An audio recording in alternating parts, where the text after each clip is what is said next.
Hello বন্ধুরা, সবাই কেমন আছো? আশা করি ভালো আছে। আমি সোনা দিদি মানে আমার বড় মেয়ে, আমরা হাবড়া একটু কেনাকাটা করতে যাচ্ছি আজকে। তো সোনার খিদে পেয়েছে, চা দিয়ে বিস্কুট ভিজিয়ে দিয়েছি, সেটা খাচ্ছে। মানে কেনাকাটা দেখি কী কিনে আনি, তোমাদেরকে দেখাবো। যাচ্ছি, টাটা, পরে এসে দেখা। কেকে যাচ্ছি, দেখো আমার একটা ননদ, একটা যা, ননদের মেয়ে, আমার বড় মেয়ে, আমার ছোট মেয়ে, আমরা সকালে মিলে যাচ্ছি। দেখো টোটোতে আছি, রোডে উঠলাম, স্টেশনের দিকে যাচ্ছি। দেখো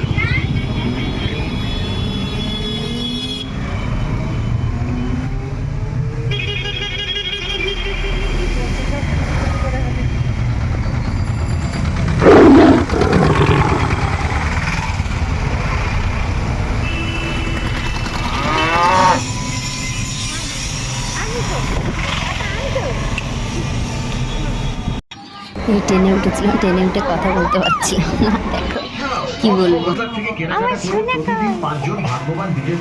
সোনা কেনাকাটা করতে এসছে।